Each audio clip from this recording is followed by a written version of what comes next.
To. हमने इसका नाम क्या लिया? Quick launch. नया नाम तो और भी कुछ होगा, देख लेना। Quick access tool bar.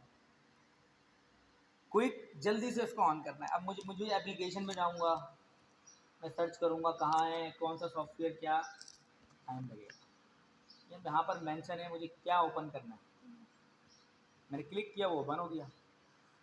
ठीक है, आइकन्स बने हुए, कुछ स्टैंडर्ड आइकन्स होते हैं हमारे इस पोजीशन के ऊपर। जब हम कंप्यूटर ऑन कर लेते हैं, यहाँ पे मैंने आपको कुछ चीज़ें और बताई कि सिस्टम ऑन करने से पहले एक पूरा लेक्चर है कंप्यूटर हार्डवेयर एंड नेटवर्क्स का, उसको मैंने स्किप किया। अभी यहाँ तक ये समझ लें आपको सब आता है, आपने कंप्यूटर ऑन किया और आप इस पोजीशन के ऊपर आ गए। ठीक है, तो आपके सामने कुछ छोटे छोटे कुछ आइकन्स नज़र आ रहे हैं। ये नीचे एक लाइन नज़र आ रही है जिसको हम आम जुबान में स्टेटस बार भी कहते हैं। इसके अंदर कई सारी चीज़ें होती हैं, कोई एक्सेस है, फिर इसके बाद स्टार्ट मेन्यू कह सकते हैं, या स्टार्ट एप्लीकेशन का एक बटन होता है जिसके ऊपर विंडो बनी हुई है छोटी सी।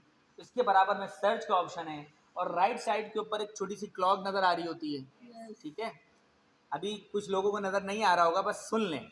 ठीक है, तो परेशान ना हो, जब कंप्यूटर पे बैठेंगे तो फिर उसका हम और जायज़ा ले लेंगे। अब हम डायरेक्ट बात करेंगे अभी विंडोज़ के कुछ बेसिक्स पार्ट्स की जिनका हमें जानना ज़रूरी होता है। ठीक है, सबसे पहले हम विंडोज़ के अंदर इस चीज़ को कैसे सर्च करें कि इसके अंदर MS ऑफिस इंस्टॉल है या नहीं।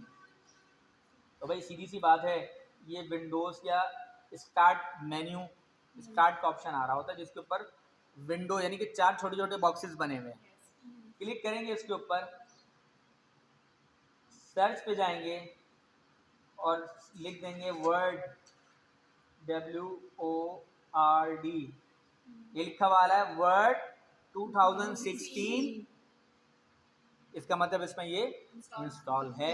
अब मैं इसके ऊपर क्लिक कर दूंगा तो ये ओपन हो जाएगा। ठीक है, ये है एक तरीका। एक तरीका और है, क्या है वो तरीका?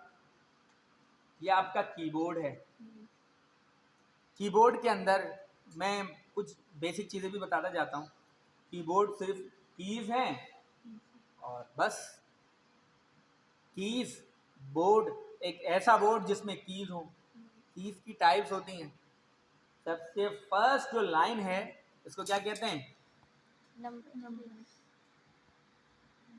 फंक्शन की। सॉफ्टवेयर इंजीनियर का है ये नहीं, function keys, alphabetics keys, space bar, alter, control, और ये विंडो का बटन एक दिया हुआ है, ऐसा ही है। विंडो का बटन प्रेस करके रखें और आर दबा दें तो आपके सामने एक कमांड आ गई जिसको हम कहते हैं रन कमांड। जिसको हम क्या कहते हैं? Run command.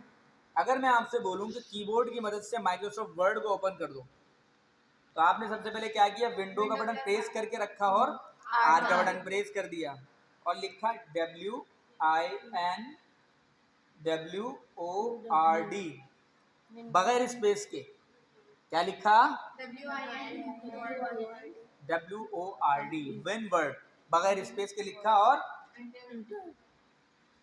Microsoft word open हो गया। क्लियर है? यस।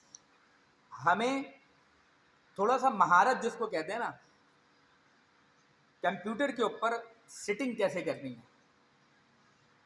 हम अमूमन यूँ करके माउस ऐसे चला रहे हैं। सबसे पहले हमने अपनी पोजीशन कैसी होनी चाहिए। पोजीशन से वाज़ेह हो जाता है कि कौन कितना बड़ा एक्सपर्ट है। अब मैंने कंप्यूटर बंद किया और मैंने एक लड़की को बोला कंप्यूटर ओपन करें और इसमें माइक्रोसॉफ्ट वर्ड ओपन करें। इस प्रोसेस में 2 से 3 मिनट लगेंगे। मैं अंदाज़ा कर लूँगा कि इसको कंप्यूटर कितना आता है, वो किस अंदाज में ओपन कर रही है, वो माउस किस अंदाज से चला रही है, वो कीबोर्ड पे कैसे हाथ रख रही है, अंदाज़ा हो जाता है।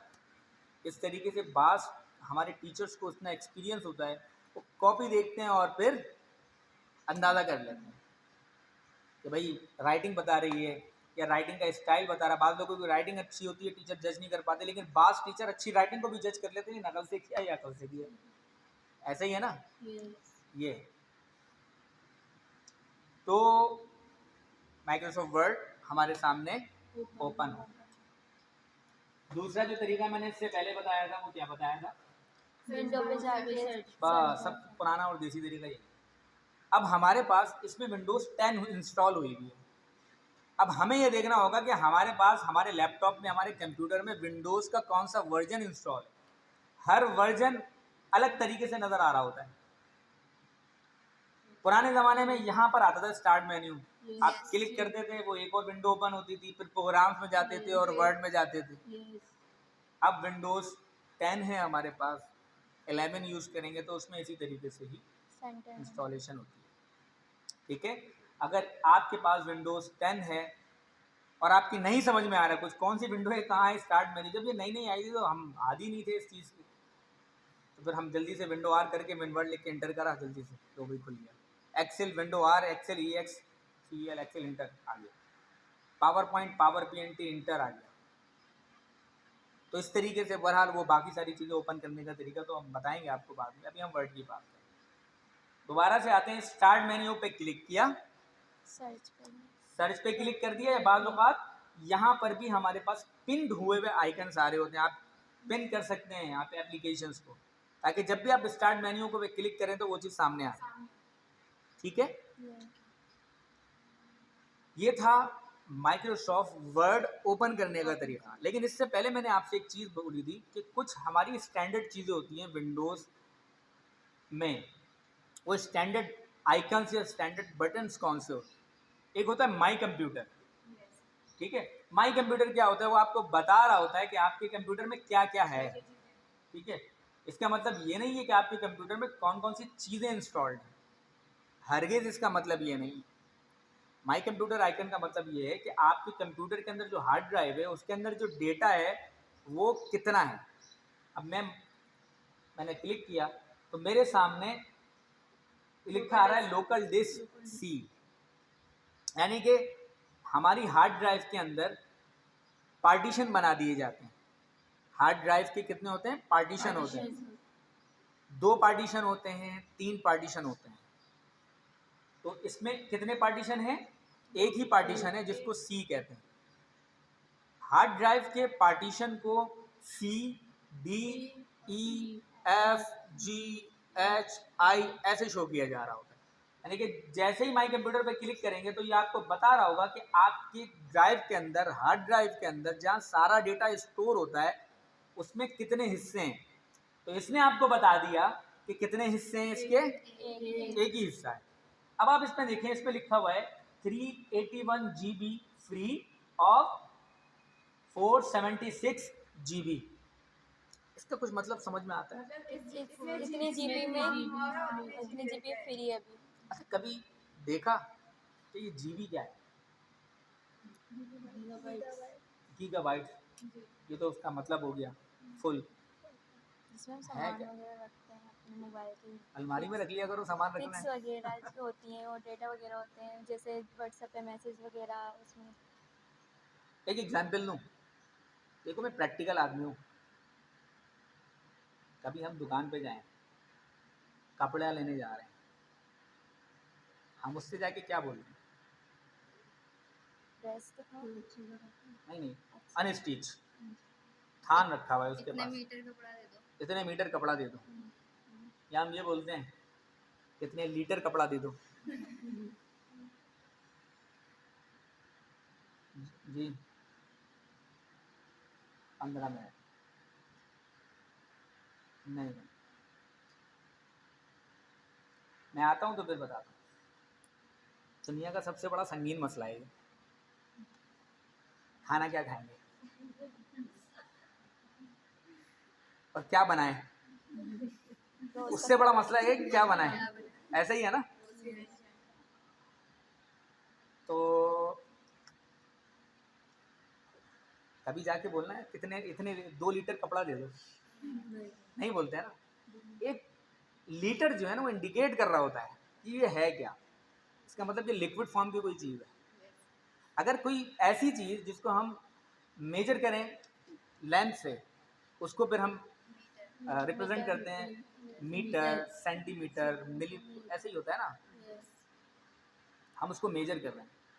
अगर हम किसी वज़नी चीज़ को मेजर करते हैं तो उसके साथ हम एक जो यूनिट यूज़ करते हैं वो ग्राम, मिलीग्राम, किलोग्राम, ऐसा ही होता है ना। हम सोनार के पास जाके ये नहीं कहते कि 2 जीबी सोना दे दो, नहीं कहते।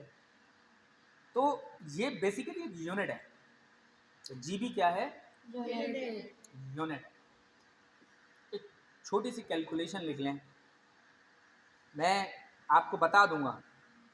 जो नहीं लिखना चाह रहे वो ना लिखें, कोई मसला नहीं, क्योंकि मैंने अभी इससे पहले भी बताया, हम क्या पढ़ेंगे व्हाट्सएप पर आ जाएगा, क्या पढ़ लिया बिल्कुल ये लेक्चर पूरा व्हाट्सएप पर आ जाएगा नोट्स की शक्ल में, आपने बस उसको रीड करते रहना है। बस अगर किसी ने 3 मरतबा रीड कर लिया तो मेरी गारंटी है कि वो अगला बैच वो पढ़ाएगा, उसको किसी चीज़ की ज़रूरत नहीं पड़ेगी, अगला बैच पढ़ाएगा। और अगर 5 मरतबा पढ़ लिया तो वो एक्सपर्ट कहलाएगा। तो अब आपकी मर्ज़ी है। और जो 1 मरतबा भी नहीं पढ़ेगा वो रिवायती कहलाएगा, जो अभी हमने यूज़ किया। तो अब आपकी मर्ज़ी है उसको आप कैसे रीड करते हैं। फिर बहुत ही अच्छा होगा कि पढ़ के इसको इससे रिलेटेड और नॉलेज निकाल के लाना। इंशाअल्लाह ताला हमने यही करना है।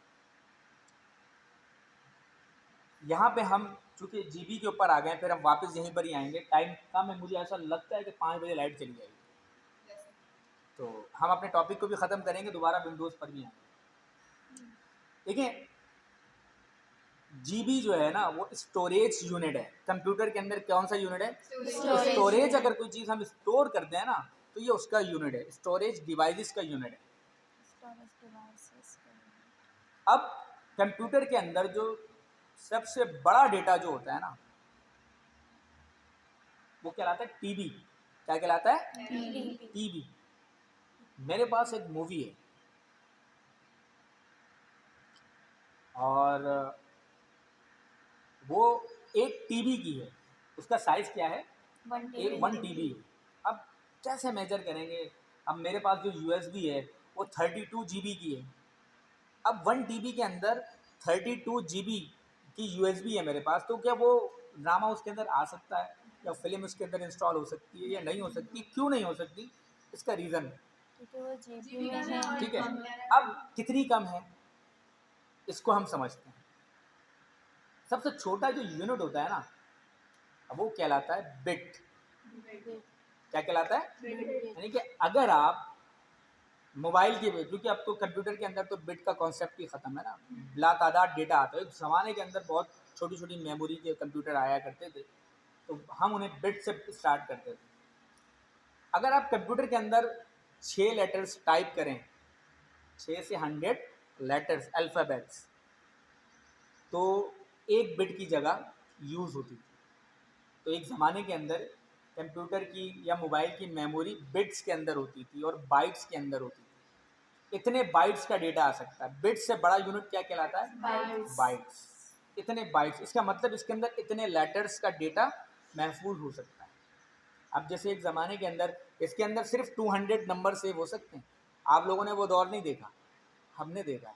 एक ज़माने में मोबाइल आते थे, उसके अंदर बस इतनी कैपेसिटी होती थी कि 100 नंबर सेव होंगे, इससे ज़्यादा नंबर सेव नहीं होंगे।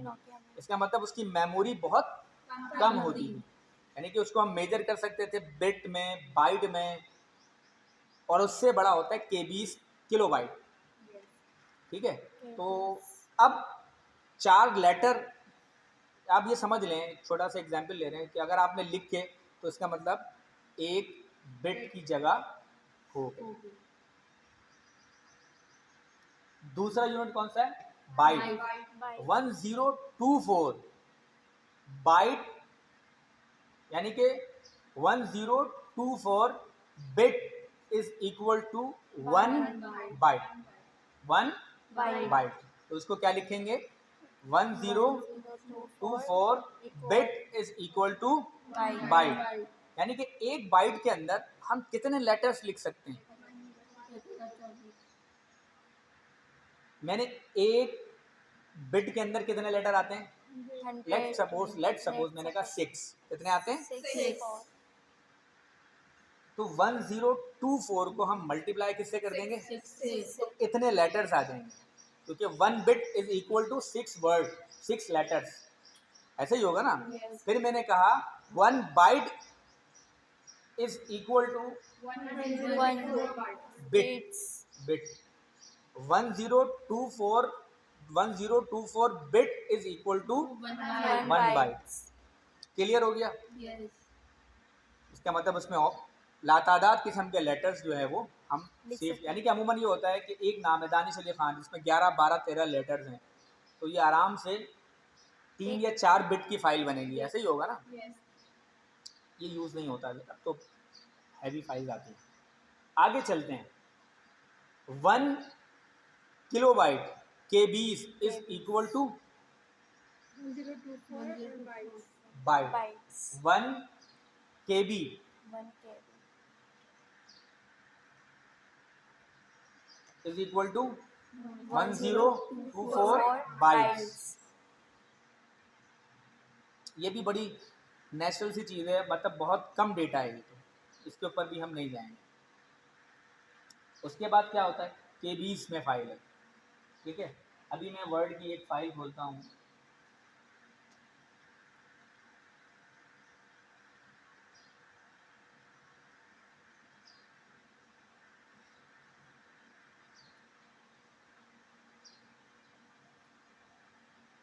ये लिखा हुआ है, इसका साइज 128 KB। क्या लिखा हुआ है? 128 KB। KB इसका साइज क्या है? 128 KB KB है, और ब्रैकेट में लिखा हुआ है 131,570 बाइट्स। बाइट्स। क्लियर हो रहा है? यस यानी कि इसका साइज है ये। दोबारा से आए, थोड़ा सा समझने की कोशिश करें, इंशाल्लाह आएगा। अभी मुझे पता है ये सर के ऊपर से जा रहा है। एक केबी के अंदर कितने बाइट्स होते हैं? 1024 बाइट्स होते हैं। एक बाइट्स के अंदर कितने बिट्स होते हैं? 24 बिट्स होते हैं। एक बिट्स के अंदर कितने लेटर्स होते हैं? 6 लेटर्स होते हैं, ठीक है ना। इसको ऊपर नीचे करके 3 मरतबा पढ़ेंगे तो समझ में आएगा। इसके बाद MB, इसके बाद जो यूनिट आता है वो क्या आता है? MB, megabytes. 1 megabytes 1 MB is equal to 1024 KBs। यहाँ से कहानी शुरू होगी, क्योंकि अब मैं बड़ी काम की बात बताने जा रहा हूँ। एक MB के अंदर कितने KBs होते हैं? 1024 2 MB के अंदर कितने होंगे? अंदाजा 1024 हटा दो। 1 MB is equal to 1000 KBs के लो। 24 में बोलने में मुश्किल होती है, हटा दो। 2 MB में कितने होंगे? 2000 3 MB में कितने होंगे? 3000 4 MB में कितने होंगे? 4000 क्लियर है ये? अगला 1 GB is equal to 1024 MB। Clear है? 1 GB is equal to 1024 MB। Clear है? यानी कि 1 GB के अंदर कितने MB होंगे? 1000। 1000। चलिए आगे भी क्योंकि 24 हमने राउंड ऑफ कर लिया। 1 GB के अंदर कितने होंगे? 1000 MB। एक गाना जो होता है ना, MP3 या वीडियो सॉन्ग की हम बात करेंगे, एक सॉन्ग 12 MB का होता है। कितने MB का होता है? 12 MB। तो 1 GB के अंदर कितने गाने आ जाएंगे? 12 जैसे 100 GB के अंदर आएंगे 12 गाने, और 100 MB के अंदर। 100 MB के अंदर हमारे पास 12 MB का एक गाना है, 12 और हमारे पास कितने MB हैं? 1 GB का डेटा है, तो इसका मतलब कितने MB हैं? 1000 MB हैं। तो कितने गाने आ जाएंगे? अच्छे खासे गाने आ जाएंगे। समझ में आ रही है? तो 1 GB के अंदर, अच्छा अमूमन एक पिक्चर जो होती है हमारी, जो हम मोबाइल से करते हैं, वो 3 या 4 MB की होती है, एक अच्छे कैमरे की। कितने MB की होती है? 3 या 3 या 4 MB की होती है। तो 1 GB के अंदर कितनी तस्वीरें आ जाएंगी? बहुत सारे लातादाद आ जाएंगी। मतलब अब आप कैलकुलेट कर रहे हो ना कि कितना हो सकता है। अब आ जाओ 1 TB is equal to GB. समझ आ गई? 1 TB के अंदर। अब आप दोबारा से माई कंप्यूटर पे क्लिक करो, इसके अंदर 476 GB यानी कि 500 GB की इसमें हार्ड ड्राइव लगी हुई है। कितने GB की? 400 GB की हार्ड। एक नॉर्मल विंडोज जब इंस्टॉल होती है ना वो 20 GB का स्पेस लेती है। कितने GB का? 20 कम बेश 20 GB या 25 GB का स्पेस उसने ले लिया। हमारे पास फ्री कितना है? 381। 380 अब हमने MS ऑफिस इंस्टॉल किया, कम बेश 4-5 GB का।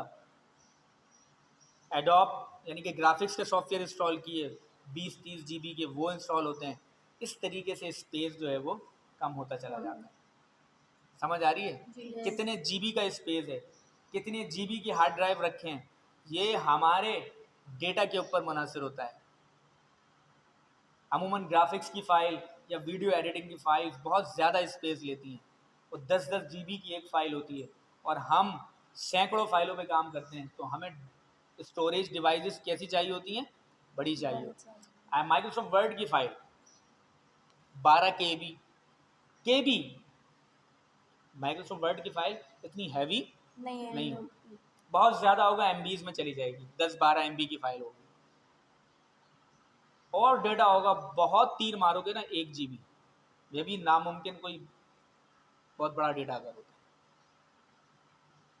तो इसको थोड़ा सा समझिएगा कि डेटा स्टोर कैसे किया जाता है। ठीक है? बिल्कुल सही मैंने कहा था। तो मेमोरी यूनिट कहलाता है ये। इसको इंशाल्लाह ताला हम बार बार डिस्कस करेंगे तो ये और समझ में आएगा, ये इतनी आसानी से समझ में नहीं आता। किलोग्राम को मिलीग्राम में कैसे कन्वर्ट करें, तो उसको उसमें कन्वर्ट कैसे करें, ये इतना आसान कोई है। लेकिन कुछ चीज़ें आसान हैं। क्या? मीटर, कितने मीटर कपड़ा आपको समझ में आ जाएगा क्योंकि डेली रूटीन में रोज़ाना दूध लेने जाते हैं, पता है इसको वजन है, लीटर में कैसे कितने लीटर दूध लगेगा, इतनी खीर में कितना लीटर दूध लगेगा, ये सब रोज़ाना इस्तेमाल करते हैं तो समझ में आ जाता है। जब हम इसको डेली रूटीन में लाएंगे ना इन यूनिट्स को, तो हमारा कॉन्सेप्ट ऑटोमेटिकली क्लियर हो जाएगा। तो परेशान नहीं होना, पहले दिन वाली बात, सबसे पहले तो घबराना नहीं है। कुछ चीज़ें हमारी यूज टू होंगी तो ऑटोमेटिकली चीज़ें हमारी क्लियर होती चली जाएंगी। एकदम से मैं कॉन्सेप्ट ना मैं क्लियर कर सकता हूँ ना कोई प्रोफेसर, आहिस्ता आहिस्ता चीज़ें क्लियर हो जाएंगी। आज की क्लास में लास्ट से हम शुरू करें तो हमने मेमोरी यूनिट को समझने की कोशिश की कि मेमोरी यूनिट होता क्या है। कंप्यूटर के अंदर जो स्टोरेज डिवाइसेस हैं उसकी हमने थोड़ी सी बात की। डेटा स्टोर करने के लिए जो अभी हम ज़्यादातर देखते हैं वो हार्ड ड्राइव होती है जो कंप्यूटर में लगती है, जहाँ पे सारा कंप्यूटर का डेटा, या लैपटॉप के अंदर भी एक छोटी सी ड्राइव होती है जिसको हार्ड ड्राइव कहते हैं, वो जो है सारा का सारा डेटा स्टोर होता है। हार्ड ड्राइव की 2 टाइप्स होती हैं, एक होता है SSD हार्ड ड्राइव, एक कहलाता है नॉर्मल HHD हार्ड ड्राइव। ठीक है, जिसको हम नॉर्मल हार्ड ड्राइव भी कहते हैं। SSD हार्ड ड्राइव और HHD hard drive, normal hard drive में फ़र्क ये होता है, इन दोनों के अंदर डेटा स्टोरेज, एक तो कैपेसिटी स्पेस का, SSD जो है वो स्पेस कम लेती है जबकि HD ड्राइव वो थोड़ा सा ज़्यादा स्पेस लेती है। सबसे पहला, उसके अंदर डेटा जल्दी ट्रांसफ़र करने की सलाहियत ज़्यादा होती है, लेटेस्ट टेक्नोलॉजी है ना। तो अगर आप एक हार्ड ड्राइव से दूसरी हार्ड ड्राइव में डेटा सेव करेंगे या डेटा उसके अंदर स्टोर करेंगे या उससे डेटा लेंगे तो वो तेज़ी से शिफ्ट होगा। अब जैसे इस कंप्यूटर के अंदर डेटा है, यहाँ SSD लगी हुई है, मैंने इसमें डेटा अपने कंप्यूटर में या अपनी USB में लिया तो वो ट्रांसफ़र क्या होगा? जल्दी होगा। जबकि बनिस्बत हार्ड ड्राइव वो ज़रा स्लो होता है। एक नुकसान होता है, रिपेयरेबल कम है। कौन सी? SSD हार्ड ड्राइव जो है वो लेटेस्ट टेक्नोलॉजी है, जगह कम लेती है, लेकिन उसका सबसे बड़ा नुकसान क्या है कि ये ख़राब हो जाती है, फिर रिपेयर नहीं होती। जबकि SSD जो होती है नॉर्मल, जिसको ड्राइव कहते हैं, वो जो है, सही हो जाती है दोबारा। ठीक है, नॉर्मल ड्राइव को HHD कहते हैं और जो दूसरी है उसको SSD कहते हैं, SSD। ठीक है, एडवांस। तो ये डेटा क्या जिसमें क्या होता है, स्टोर होता है हमारे कंप्यूटर का या लैपटॉप का।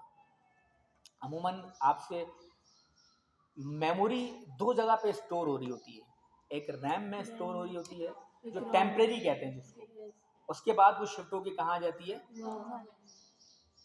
हार्ड ड्राइव में। रैम, रोम, यानी कि रैम या रोम से डेटा शिफ्ट होते हुए कहाँ आएगा, हार्ड ड्राइव में। तो जितना डेटा आपका होगा, जितना डेटा आपको रखना है, उसी हिसाब से आपकी हार्ड ड्राइव का साइज होना चाहिए। अब आपसे कोई पूछे कि आपका काम क्या है, आपने कहा ऑफिस वर्किंग, तो आप बोलेंगे 500 GB की हार्ड ड्राइव बहुत है, इससे ज़्यादा क्या होगी, गाने भी, फिल्में भी और डॉक्यूमेंटेशन का साइज। आप बोलो कि नहीं मेरे पास तो डेटा बहुत ज़्यादा है, मेरी इतनी सारी तस्वीरें हैं, इतने सारे वीडियोस हैं, ये है फलाना है, तो फिर उसी हिसाब से आपको अपनी हार्ड ड्राइव का साइज रखना होगा। दूसरी जो स्टोरेज डिवाइस आज हम यूज़ करते हैं, वो हार्ड ड्राइव एक इंटरनल भी होती है और एक एक्सटर्नल भी होती है, ठीक है। इंटरनल जो फिक्स हो गई वो आप उसको हटा नहीं सकते, एक्सटर्नल आप उसको शिफ्ट कर सकते हैं, ठीक है। मेरे बैग में है कि दिखा दूंगा। और डेटा किस डिवाइस में स्टोर हो सकता है, USB, सारा डेटा उसके अंदर होता है। आपने इस कंप्यूटर में लगाया, यहाँ पे डेटा कर दिया, फिर उस कंप्यूटर में कर दिया, लेकिन असल जो डेटा कहाँ स्टोर है आपका, USB, ठीक है। गर्मी भी ज़्यादा है। ये थी हमारी आज की क्लास। बाकी खड़े खड़े टहल के मैं आपको समरी बता देता हूँ आज हमने क्या क्या पढ़ा।